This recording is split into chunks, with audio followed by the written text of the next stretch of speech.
ప్రముఖ తెలుగు యూట్యూబర్ హర్ష సాయిపై అత్యాచారం కేసు నమోదైన విషయం తెలిసిందే. తనను పెళ్లి చేసుకుంటానని శారీరకంగా వాడుకొని మోసం చేశాడని ఓ యువతి మంగళవారం హైదరాబాద్ నార్సింగి పోలీసులను ఆశ్రయించింది. పేదలకు సేవ చేస్తానంటూ యూట్యూబ్లో అనేక రీల్స్ చేస్తున్న హర్ష సాయి అనేక అరాచకాలకు పాల్పడ్డాడని ఆ యువతి ఫిర్యాదులో పేర్కొంది. పెళ్లి చేసుకునేందుకు తన నుంచి 2 కోట్ల నగదు తీసుకున్నాడని, ఇందుకు ఆయన తండ్రి రాధాకృష్ణ కూడా కారణమని పేర్కొంది. ఇదిలా ఉంటే తాజాగా ఈ ఘటనపై YouTuber Harsha Sai social media వేదికగా స్పందించారు. నాపై వస్తున్న ఆరోపణలన్నీ అబద్ధం. డబ్బుల కోసమే ఇలాంటి తప్పుడు ఆరోపణలు చేస్తున్నారు. నా గురించి మీ అందరికీ తెలుసు.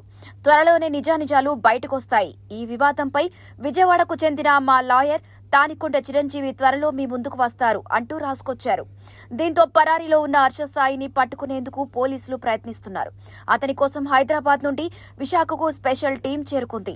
పరారీలో ఉన్న హర్ష సాయి తండ్రి రామకృష్ణ కోసం ఎంబీపీ పోలీస్ స్టేషన్ పరిధిలోని అతని ఇంటి సమీపంలో గాలిస్తున్నారు పోలీసులు. హర్ష సాయి బంధువులు, స్నేహితులను అతని ఆచూకీ కోసం ఆరా తీస్తున్నారు. అయితే ఇప్పటికే హర్ష సాయి కేసు విషయంలో విజయవాడకు చెందిన లాయర్ను నియమించుకోవడంతో విశాఖలో హర్ష సాయి ఆచూకీ దొరక్కపోతే విజయవాడలో గాలింపు చేపట్టనున్నారు పోలీసులు.